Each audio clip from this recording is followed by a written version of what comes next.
Well, hello, ladies and gentlemen. Welcome to another edition of the Road to Indy Insider Live here. My name is Rob Howden, coming to you from the beautiful Embassy Suites in North Indianapolis, Indiana. I've been on the road since Road America, so it's been a couple of months that we've been going to Road to Indy events, IndyCar events, major karting events as well. But yeah, we're back in Indianapolis. It'll be a 10-day stay until, cross our fingers, we get to the notice that we're able to head to Mid-Ohio for that IndyCar Road to Indy weekend on September the 11th to 13th. But we have a fantastic battle coming up at the Indianapolis Motor Speedway, one of the standalone events that was put together to try to get the races we need within all the issues with COVID-19. At the Indianapolis Motor Speedway on the road course. Of course, we didn't have the GP weekend. We weren't able to be there first off in May, and then not when they rescheduled on top of the Brickyard 400. So we are going to get a chance. All the drivers on the road to Indy in both USF 2000 and Indy Pro 2000 are going to get a chance to go to the Indianapolis Motor Speedway road course. And it's going to be a Thursday, Friday show, not even a weekend show for us. So it's Tuesday right now. We're only a couple days away. Load in tomorrow, track walk, I believe, around 4 o'clock tomorrow afternoon.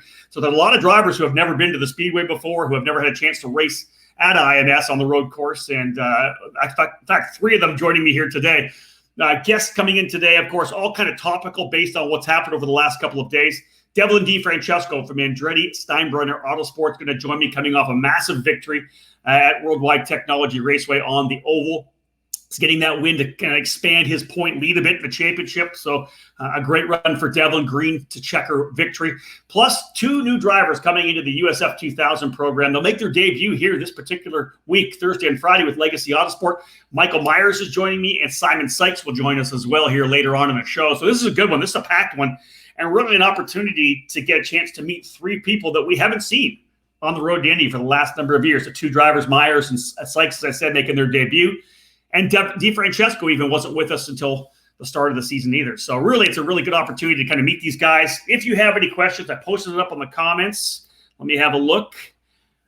We have a couple of comments coming in already. I like that. We'll bring those up a little bit later. Feel free to keep those comments coming. Got more people dialing in here. We love it. All right, let's bring in our first guy. How am I going to do this? Let's bring in Devlin De Francesco. Hi, Rob. Devlin, how are you, man? I'm good. How are you? How about yourself? I'm really good. I always say this is that, at any race weekend, I'm never too high or I'm never too low, right? Because I never win, I never lose at races. You, on the other hand, you got to be on a bit of a high right now. That was a pretty big win for you and the team at World Wide Technology Raceway. I've really been working on staying calm, but it was quite hard to contain the excitement and the emotions after. The team have done an unbelievably fantastic job. Really have gotten me up to speed fast on the ovals, and we've had a great car all weekend. So really nice to get the win there. But now all the focus is on IMS this weekend.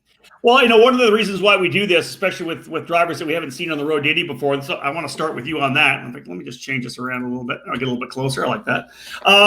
So let's talk about Devlin De Francesco. I've had the opportunity to watch what you were doing. I was there when you were a young cadet karter coming up through the ranks.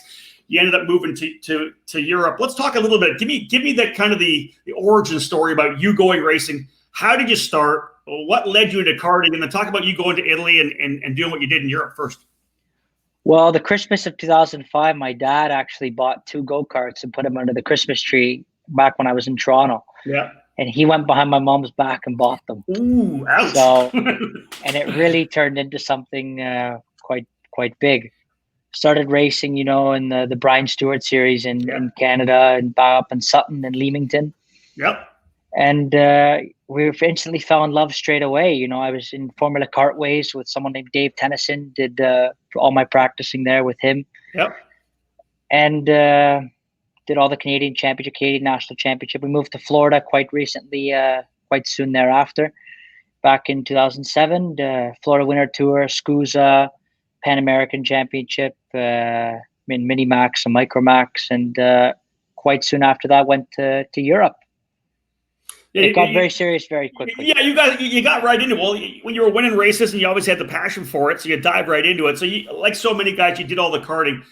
Talk about your move to cars. You obviously did the karting until it was time to make that move into car racing. Where did you make that kind of entrance into cars, and what were your initial programs that you ran? So the very, very initial first program I did was something called Ginetta Juniors in England with a team called HHC.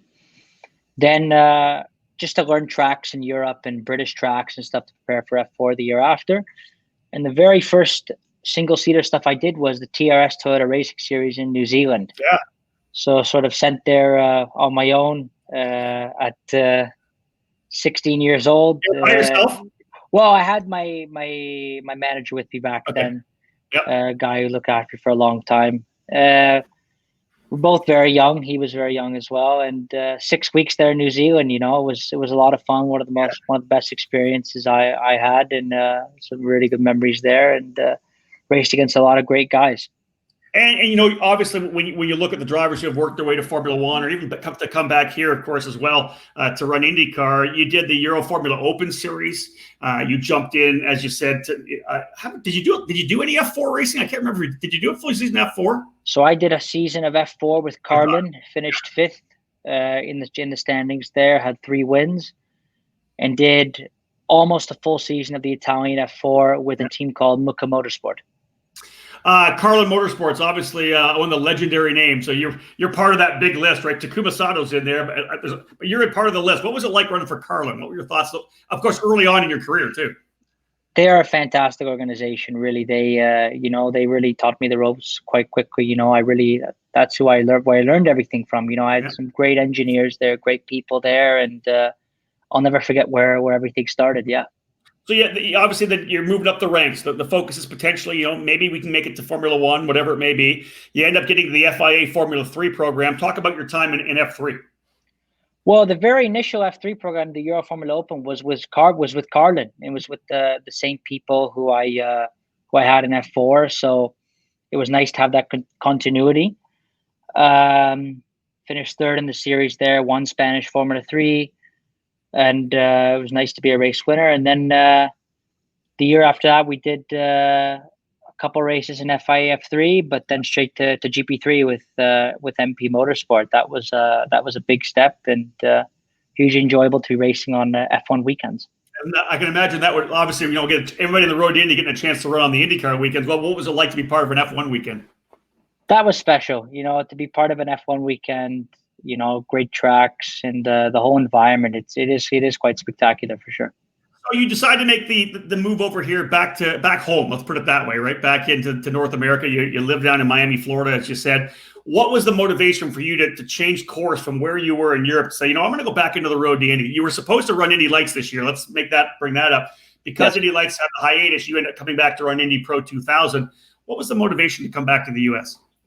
I really had a great opportunity. I actually met George Steinbrenner at the 2019 Indianapolis 500 and Sean Jones. Sat down with them, and Michael Andretti also has followed me for a long time, and we talked about it and went through a couple of things.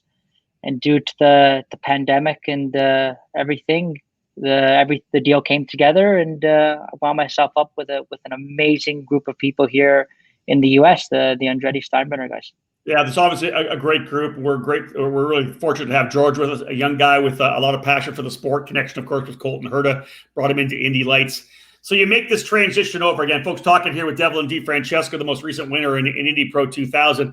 You make this transition. You're supposed to go Indy Lights racing. You're super excited about that. And then Lights goes on hiatus with the COVID-19 shutdown. A number of drivers weren't going to be able to run. The fields looked like they were getting smaller. How did you spin your mind around when someone said, hey, why don't we go Indy Pro 2000 racing instead? It was all a whirlwind, because so many things were changing and no one knew the world was going crazy at that point. We weren't even allowed to leave our houses really. So no one really knew what was happening. It was great to actually be racing at all this year, to be very honest, with how everything was. But, when I found out I'd be doing Indy Pro 2000 with Andretti, I was hugely excited and up to the challenge. I knew it would be a challenge it would be straight in, no testing, no anything, but I knew we were up to the challenge. And still getting a chance to learn the racetracks, number one, and looking at the team of people they've put around you, you're working with Doug Zister, and you're working with a crew of Andretti people that will be with you next year in Indy Lights anyways. Yes, the same people who work on the Indy Lights side of it.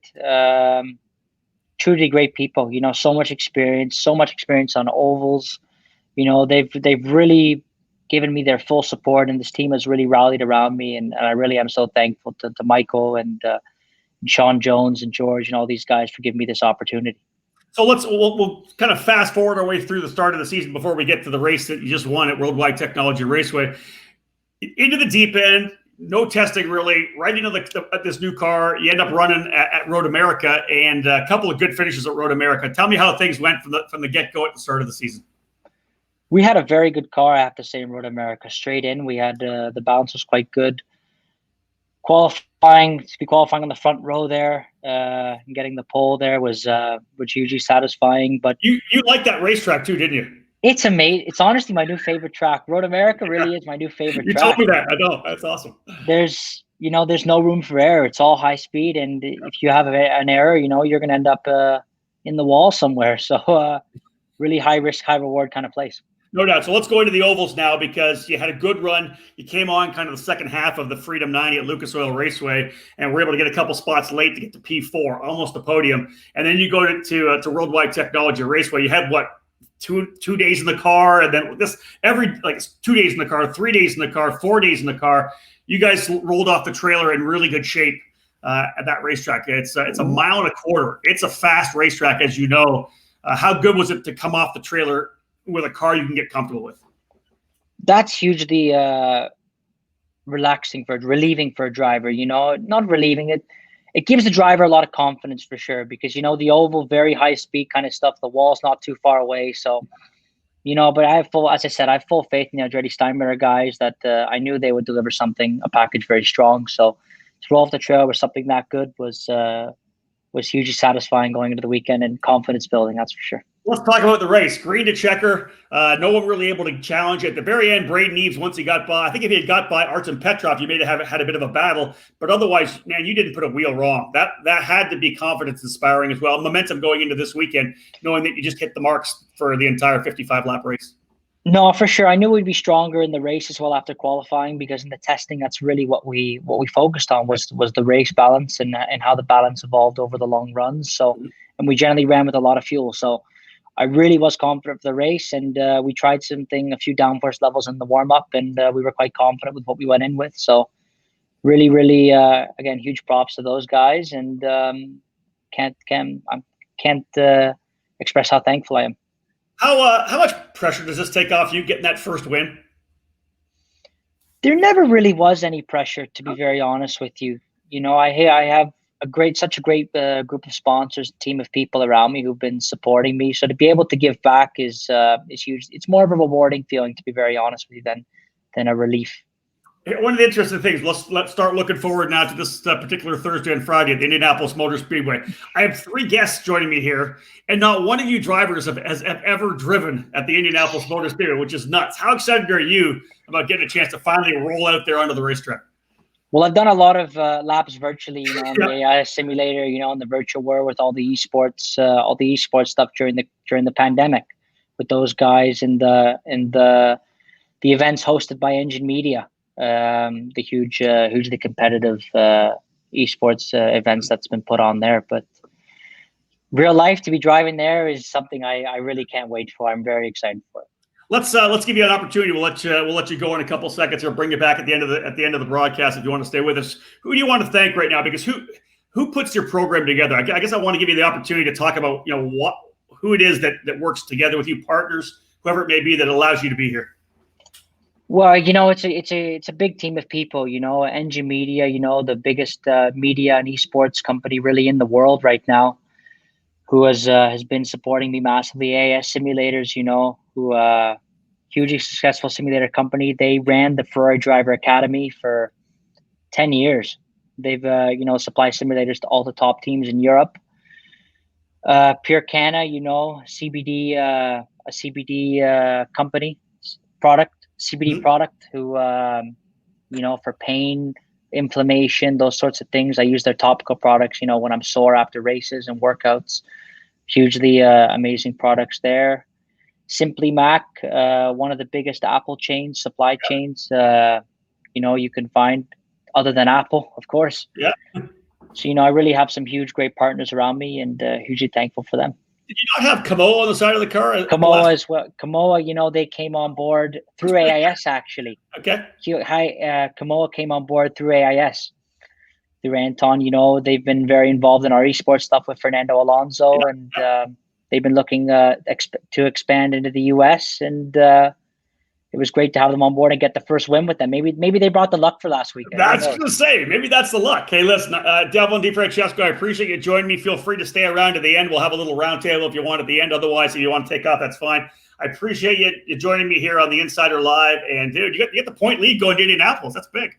We're excited. All right, man. I appreciate it. Thank you, Rob. There he is, folks. Devlin De Francesco. We'll drop him into the back here right now. 3 guests, as I said. We're 17 minutes into the show. Hope you're enjoying everything right now. If you have any questions for anybody, make sure to post them up below, and I'll take care of that. We'll get things dialed in here. Let's bring in our next guest right now, because this is kind of interesting. Boom. Let's bring him in here. In the sim as well. Let me pull this up here so we can see your name. Michael Myers is joining me. Michael, first off, welcome to the Insider Live. Thank you for having me, Rob. I appreciate it. Man, dude, big news for you today. And listen, the cool factor is, folks, those of you who don't know about Michael, we'll get a little origin story for him as well. But here's a guy who was in the competitive ATV world, had an incident, ended up getting into simulations, and decided to go road car racing, which I think is cool. But you're also, listen, you've been trackside. You've been with the Legacy Autosport team all year. You've been working in the paddock. You've been just kind of biding your time to get a chance to race. And for you, and again, we'll go through your resume before we go. But, man, big news for you. You make your USF 2000 debut this Thursday and Friday. You got to be just jonesing to get out on track. Oh, I'm beyond excited right now. I've been at the track at pretty much every event I can get to, just helping out, doing what I can. And the opportunity came and jumped on it. And I don't even know what to say about it. I'm beyond excited for it. So we obviously did the same thing with Devlin, right? Started off with his origin story. Tell us a little bit about your motorsports background and where you went. 'Cause I'll pull this up when you start talking. Like I grabbed this. You can just kind of explain this a bit. This was your world. This was your world. Tell me about your time in ATV racing. So I actually started when I was 8 years old. I got my first ATV probably when I was 4, actually. But it consumed my life till 2016. It's a brutal sport. I won multiple national championships in it, local championships. Yeah. I was climbing the ranks, and then I was actually shooting for my second national championship there. And in 2016, I suffered a broken femur. That kind of shifted my direction in the motorsports industry. I can imagine. And yeah, it was a pretty bad wreck, but I recovered well and got on the simulators. Actually got hooked up with Kelly Jones and Darren Manning. And it's been a pretty good transition so far. So what was the motivation? Where did you go when you went from say, hey, you know what, the ATV stuff happened. You obviously got hurt, as you said. When was did you flip the switch and go, I'm gonna go try this. I'm gonna go try something different. So with a broken femur, you have a lot of downtime. So I was couch bound for probably, I think it was like 6 months or something. Oh my goodness. Yeah. And I somehow found my way to gain an interest in road racing. And I actually told my parents, hey, I want to try out karting because I never did that. Yeah, so, that's a big thing to mention. So many other drivers on the road to Indy came up through karting, like Devlin. You didn't do that at all. You came straight in. So did you do any karting at all, or was it all simulation to start? So I did a single kart test at Newcastle when I was, I think, 11. Okay. But I just never really picked up on it, and I continued doing the off-road stuff. Yep. So it was definitely something different to me. And when I told my parents I wanted to go back karting, my dad was like, I told you so. But we actually went straight to the simulators. Kelly Jones from Racecraft won, and he pretty much evaluated me, told me if I was good enough or not. Mm-hmm. And we actually found Lucas Oil School of Racing, and I did a season with them. Went really well, and yeah. Well, let's just say how really well it went. You went into the Winter Series. You won the Winter Series championship. Yep. And then you ran in the full National Formula Car Series championship, and you ended up finishing second, just shy of being able to win the scholarship. So I'm going to say that coming out of simulations, I find it's a really interesting case because you have some kind of motorsports background. I saw some of the video on your website and on your Facebook page of ripping around on the ATV. So you understand the power, the throttle modulation, you understand all that. You get into cars through simulations, then you transition into the real cars. Oh, yeah. How much different was that? I'll ask that question before we talk about this weekend. What was the major difference you felt going from all that simulator time to finally getting behind the wheel of a Formula car?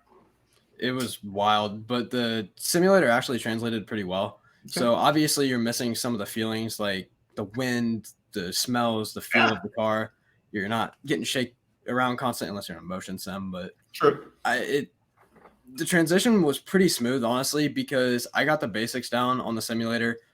Obviously, coming from the off-road side of things, you're sliding around constantly. You're moving all over the bike, but in a car, it's mainly focus and coordination between your hands and pedals at that point. So it was definitely new to me, but I feel like the transition went really smooth because when I got into the cars with the Lucas Oil Basic School, it went really well. They pretty much taught me everything I needed to know that I didn't get on the simulator, like learning how to use a clutch, because that was honestly my first time using a clutch pedal. Because that's crazy, isn't it? Yeah, it's wild, but it was pretty smooth. I'm very happy with how it went. So you're obviously super dedicated to this program. It's one of the things I love seeing because I see you at the racetrack right now. Whether you're a tire guy for Legacy or whatever you're doing, you're trackside. And Michael, I'm telling you, that means a lot to me and a lot of people in the paddock as well, that you're not just at home trying to find the money and then maybe you'll show up when you have cash. You're trackside, you're learning, you're building relationships with people. You've had a chance to have one day in the car at Mid-Ohio before you come to this week's race. I'll bring that shot up as well. Talk about what it was like to get into the USF 17 at Mid-Ohio. I can't express how much I was smiling that whole time I was sitting in the car. I was ear to ear smiling that whole time. I loved it. But to actually get behind the car that's been sitting in the garage for a while, that was probably one of the best days of my life, honestly. So okay, so we're going into this weekend. You've had this test, right? You got some great seat time, the emotions of it. Now you come into now it's real world, right? We're getting at it. You're getting back to competition, what they used to have in the ATV world. You come in as a rookie. It's tough to make your debut midway through the season because the rookies ahead of you already have seat time. You're coming in here. What expectations and what are the targets for you on Thursday and Friday at IMS? So I'd like to progress very slowly through the weekend, but obviously start off strong. I'd like to be in the top 5 by the end. I know that's going to be really tough with this field, but that's my ultimate goal. Obviously, I'm going to race, and I don't go to race to finish 5th. I want to win. Yeah. So I'm going to be shooting for it, but my expectations and goals are top 5, be up there, be competitive, show some aggressive passes and moves, and slowly build throughout the weekend, working on my lap times and just maturely build up throughout the weekend. So you announced today, obviously, that you're going to be at the Indianapolis Motor Speedway. What are the thoughts of getting to Mid-Ohio in a week's time, New Jersey, St. Petersburg? Is the budget together for that, or is this kind of a one-off to get things underway? So we're doing everything we can to hit as many events as possible this year. So I would love to be at Mid-Ohio soon and maybe finish out the rest of the season. We'll just have to see kind of what happens after this event. Yeah. And I'll be able to answer that question then. Well, obviously, like Devlin and like Simon, it'll be your first laps at the Indianapolis Motor Speedway as well. Is the first lap around in that practice going to be just kind of taking in the aura of being at the racetrack? Oh, yeah, definitely. For sure. Right. For sure. I've done some laps on the simulator, obviously. I've done a lot of laps. We did the E-Series there, too. So we did. Yeah, I had some competition. Yeah. Good, some man. Competitive experience there, so it'll be good. All right, man. Well, listen, I appreciate you joining me. Hang with me as well. We'll bring you into at the end for the roundtable. Folks, sure. That's Michael Myers. Excited to have him coming with us. And just such a cool storyline, because when you look at USF 2000, there's drivers that I've known through all my work with eKarting News and all the races I've announced that I've watched them come through, like Devlin, who have come through cadet karting, junior karting. But then there's guys that have come in from different angles, which I think is really, really exciting. And I find this one really intriguing. I'm looking forward to see what Michael can do this weekend. Again, if he's thinking about 2021, the focus has to be on just getting that seat time, right? Getting that experience, being with the team, understanding the logistics of a race weekend. All that stuff is so much different People that have been in the program in the Road to Indy for a number of years have that. They know what registration is like. They know what driving up to the grid's like. They know what the first sessions are like. It has to be a lot to take in. I'm sure that Michael's going to really enjoy it. Another driver is going to do exactly the same thing. A little more car seat time for this particular driver here. He's one that I've been watching for the last number of years. He's done some races in the F1600 Championship and actually is the F1600 Championship leader right now. Let's bring in Simon Sikes. Simon, how are you? Great, Rob. How are you? Thank you for holding on. I appreciate it. I put you back in the studio for 25 minutes to bring you out here. But, man, I'm glad you are able to join us, and you've got to be as excited as these guys to get to IMS. Absolutely, I am. Thank you for having me. It's great to have you. Hey, we've been watching you for a long time. I'm excited to finally get you on the show. I know. I feel like we've been talking for years now. Way back in my first Team USA selection process in 2017, I've been looking to try and make it into USF 2000. So it is absolutely thrilling to be able to finally accomplish that. So give me your origin story. When did Simon Sikes say, I want to be a race car driver? Very, very early on. I must have been 3 years old, I think, when I first got into racing. We used to watch NASCAR on Sundays with BLTs in the living room. And I said, I want to be a professional race car driver. And my parents said, when you're old enough, you can start racing. And I guess they thought I would be probably 16 and have to have a license before I could really start racing. But I went to school and I found a book that said I could start racing go-karts at the age of 5. So where did you start racing karts at? So to hold true to that, my dad got me my first kart for my 5th birthday, and I drove it around the driveway a little bit, and then we found a track about an hour and a half away from our house, and I started racing heavily there. I spent almost every weekend there, just racing as much as I could. So listen, I'm a karting guy. You got to talk about what track it is. We're just Barnesville, Georgia. The legendary Barnesville. Like, that's one of the legendary racetracks in American karting. That's awesome. I love that track. I've always have. It's holds a special place to me. I bet. I got to start racing when I was 5, and I quickly started moving up. Started winning at Barnesville. Went to regionals. I won the FKCS championship. And then I finished, maybe 2008, I finished 2nd in the Rotax Micromax Challenge. And I kept running. I ran WK and USPKS throughout my karting career, mainly in the Yamaha categories. I ran I won one USPKS race, so I got one national win. Hey, listen, that's one more than me. Well done. That's good. Thank you. So out of karting, what's the transition to cars? When do you say, hey, man, I'm ready to go? So I was about 14 when I started getting into car racing, and I got through in Skip Barber Racing School. Started there, did their basic schools, their advanced schools, and then I ran the full 2016 championship series, which ended up being a very heavily stacked field. Guys like Kyle Masson, who won the 24 Hours of Daytona a year later, Timo Rieger, Andre Castro, Bailey Mickler, a whole bunch of guys that have come through the road to Indy. And so I spent the whole season there. I must have finished 3rd in the championship at the end and rookie of the year. And I immediately went into the next Winter Series. And I won the Winter Series championship in 2017, and I was picked as a Team USA nominee that year for the first time. Very, very exciting experience. Super thrilled I got to do that. I didn't go all the way, but it was a great experience, and I built on that. That was when I first got in one of Greg Rice's F1600 cars that year. I had my first F1600 race, which was awesome, and then I ran a full season of F2000 in 2018. In the FRP series. Did fairly well over there. I started off with the championship lead and a win. Ran the full season, was a Team USA nominee once again. And then I was looking at options for the next year, and it's been a long time. I mean, ever since the first F1600 race, the goal was USF 2000. Right. And years later, now I'm here. 2019, I didn't do a whole lot. I did a couple one-offs with Greg in the F1600 cars. Got some good wins there. And then we put a deal together to do the full FRP F1600 Championship Series this year, and all before COVID hit. And you're rocking in that program right now. You have a solid point lead, a couple of weekends still to go in the series. You're battling out with your teammate Jackson Lee. You've had some unbelievably close races, literally like an inch to the line. I've seen the video and the pictures of those as well. You got to be thrilled with the way this season's going, and of course being able to jump into the USF 2000, hopefully for the end of the year as well for you. How much different are you from that first time you got into the F1600 car to where you are now driving the 1600?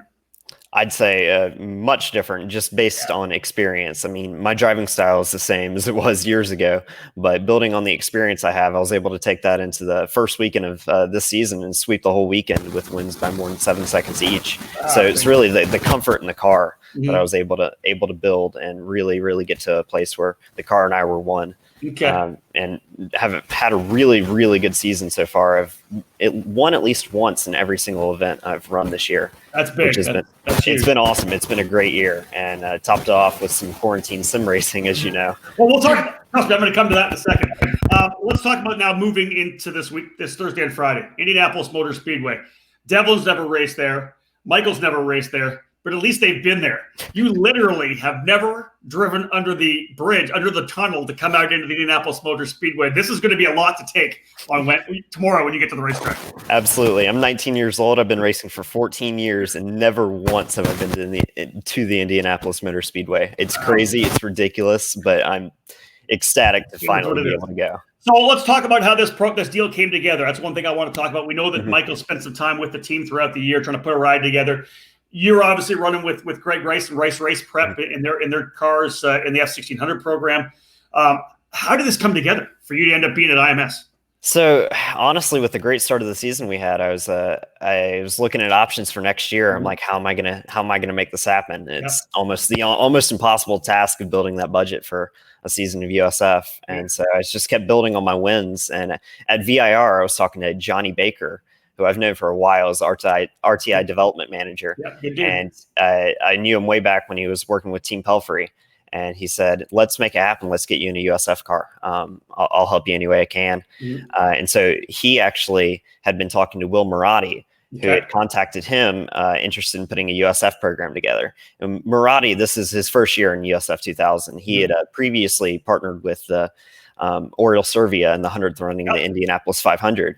And so he's been working really hard to put some deals together, and we started talking and said, let's do this. Let's make it happen. And I was not expecting it at all. I didn't see myself in a USF 2000 car this year, maybe next year, but I never thought it would happen this quickly. So I asked the same question to you that I asked to Michael. What's the expectation? What's the target coming in here, right? You can't have it in your mind, hey, I'm going to go for a race win. Maybe you do have that in your mind, but overall, I got to get experience here. I got to come in and learn everything. I got to learn the team. I got to do everything. What is the overall expectation for you for this week? Well, obviously, a race one's always in the back of your mind. I mean, it just is. You're a racer, of course. It'd be hugely difficult with such a strong field. So I'm looking to just make a really strong debut, improve my pace throughout the weekend, and build experience for next year to have a really strong 2021 season. Results, I don't know. I'd love some top fives. That would be absolutely amazing. So we'll see if we can make it happen, but really just looking for experience. So I'm obviously looking forward to seeing you get on track. I think it'll be tremendous to see you at IMS. The whole COVID-19 thing was interesting. Obviously, I ended up announcing, I think, 39 total iRacing events across different platforms, and it was awesome. Chad Frankenfield put on a bunch of races with a bunch of IndyCar drivers. And I want to throw this in here real quickly because it was going to be a couple IndyCar drivers, and all of a sudden the momentum came. And so Chad's got these races he's putting on, and we're, of course, streaming them on the different services. And I had a chance to do a lot of the play-by-play. And I know you and I were talking like, okay, I'm in the open side right now. I really want to, I'm an open wheel racer. Can I get into the guaranteed side? So I talked, and we got that dialed in for you to be able to not have to qualify into all these races and be able to start more close to the front. I announced all these races. You were in all of them. The crazy thing about this is, Simon, obviously you're a great sim racer. You gained a lot of respect from a lot of people because I know it's just sim racing. No, I hate saying the word just sim racing because I gained so much respect for it, calling all those races. But here you are up there battling with Dale Earnhardt Jr., Kyle Busch, Tony Kanaan, Ryan Hunter-Reay, like literally rubbing virtual fenders with some of the superstars of the sport. That was absolutely astounding. One of the highlights of my life, really, to run with those guys. I mean, just people that I've been watching since I was little, dreaming of racing against one day, and to happen in the way that it happened was hilariously surprising. Right. And like I said, I talked to a lot of the guys after. You gained a lot of respect for people in that because sometimes you get up there, you'll see sim racers that get up there and maybe drive over their heads a little bit because they want to have a good result. against these guys. Because I remember one of the races you were side by side for 4 or 5 laps with, I think it was Bush below you, and I want to say right behind you was Hunter Ray or something. He kept trying the high side, and I was holding my breath for you, but you acquitted yourself very well. Thank you. Yeah, I think that was the Daytona IndyCar race, which was actually insane because Chad put together a race where we ran Indy cars at the Daytona International Speedway, and we ended up bump drafting an Indy car at 250 miles an hour on the simulator. Which it was awesome. It was crazy. It was a crazy finish. Unfortunately, there was a crash on the last lap, and we all went flying. But it was really, really fun to run around those guys. No, it gave us something to watch during the COVID-19 situation for sure. All right, let's bring all the guys back in here. Let's do a little free for all at the end. Let's bring them back. There we go. We got everybody back in here. Let me get the right deal up here. Let's go with this one here.